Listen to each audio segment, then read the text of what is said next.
The turn of the year 2018 was marked by the violent death of three Colorado sheriff's deputies.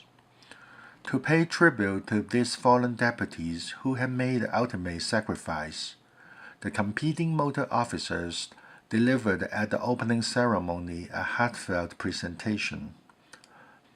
This is a photo essay of that inspiring presentation.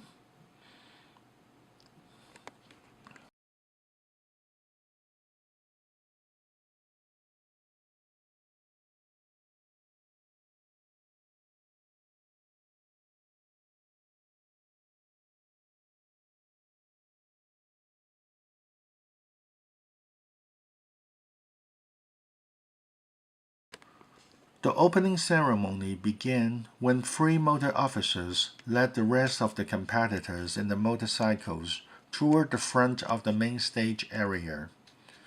The leading officers were Douglas County Sheriff's Deputy John Arnold, representing fallen colleague Deputy Zachary Parrish, Colorado Highway Patrol Trooper Jonathan Strickland, representing El Paso County Sheriff's fallen deputy Michael Flick, and Adams County Sheriff's Deputy Tim Gallegos, representing fallen colleague Deputy Heath Gum.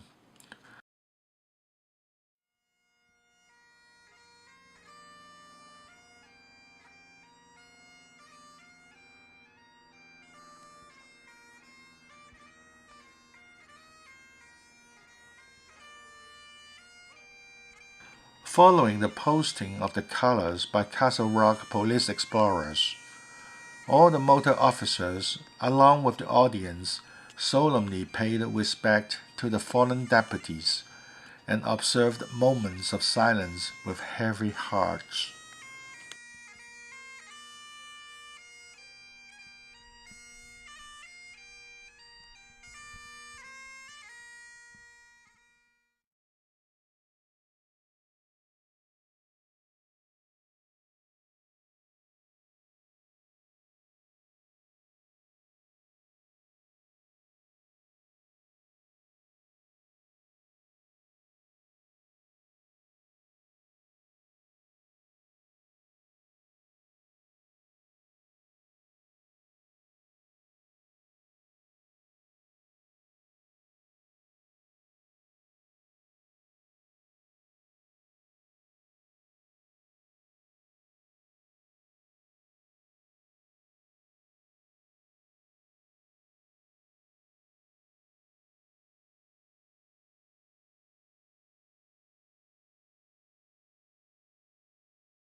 Soon the motor officers rode to a new formation with Senior Deputy Brian Phillips, Deputy Tim Limbert, and Troopers Jonathan Strickland positioning the motorcycles in the front. Behind them were the rest of the officers sitting astride their gleaming motorcycles. Before long, from the loudspeaker came the monologue of a prose. The prose began as follows.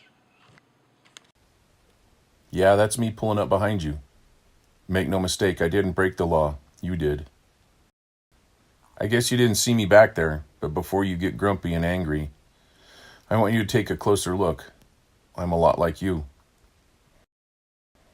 We both have jobs. You might be a welder, a doctor, maybe in food service. Your uniform could be white or gray or even a suit and tie. But me, I choose to be in the service of the public, and my uniform is blue. You go through your day getting smiles and handshakes and even have a nice day. In the job that I do, I don't get much that way, because most folks are not really that happy to see me. But still, you and I are a lot alike.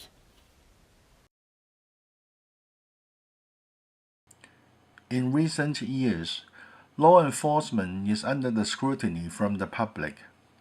The mere fact that they are constantly being watched has fostered an environment that makes police work harder. Nonetheless, the standard of the profession remains uncompromising, as it should be. Police works still call for one to serve the public, to protect the community, to willingly run toward danger, and to even sacrifice own life unhesitatingly for every citizen. Despite the seemingly unbalanced expectations, many brave men and women choose to wear the blue uniform to go to work every day. A scenario of a typical encounter of a police officer and a citizen was depicted from the prose over the loudspeaker at the moment. A police officer enforces the law by stopping a speeding driver. Instead of issuing a ticket to the driver, who may start a heated confrontation, the officer pleaded to the driver to regard him fairly by looking at the situation from his point of view. The officer's argument was simplistic but compelling. We are a lot alike, with a job to do. The monologue continued. You see, I have a mom and a dad who loved me and gave me an education and supported me.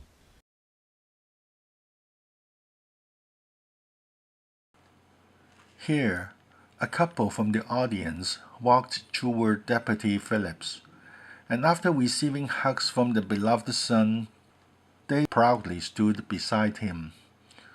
And then the prose continued, but paused again after the following line. Are you married? So am I.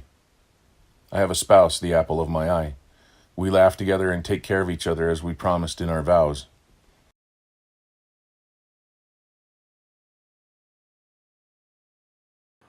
This time, a lady walked toward Deputy Lambert, and after receiving a light kiss from her husband, she casually held her husband's hand as couples naturally do. They too stood alongside proudly, and the prose continued, but once again paused after the following line. Do you have any children? Myself, I have two, who love and depend on me through and through.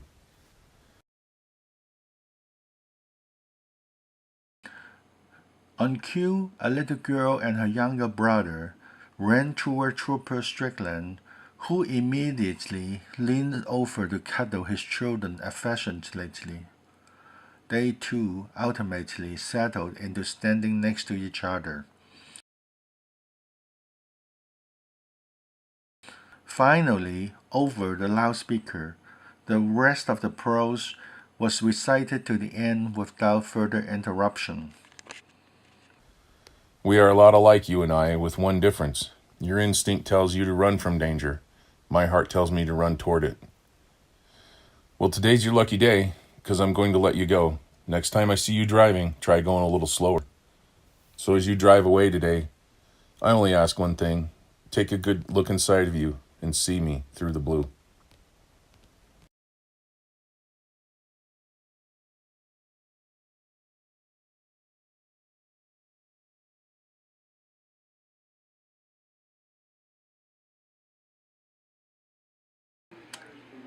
The opening ceremony ended shortly after a live performance of the national anthem, during which everyone solemnly honored our flag and country. Promptly after, the friendly Top Gun competition enjoyed another year of success. Although the manifestation of the prose was simple, its image was evocative. Most importantly, a message was clearly delivered. Police officers are ordinary human beings that are a lot like everyone else. Perhaps if one tries to see things from an officer's perspective, one may establish mutual understanding, which may in turn de-escalate hostile confrontations. The prose titled "See Me Through the Blue" was written by Sergeant-at-Arms Michael Neve of Blue Knights, Colorado, Chapter 1.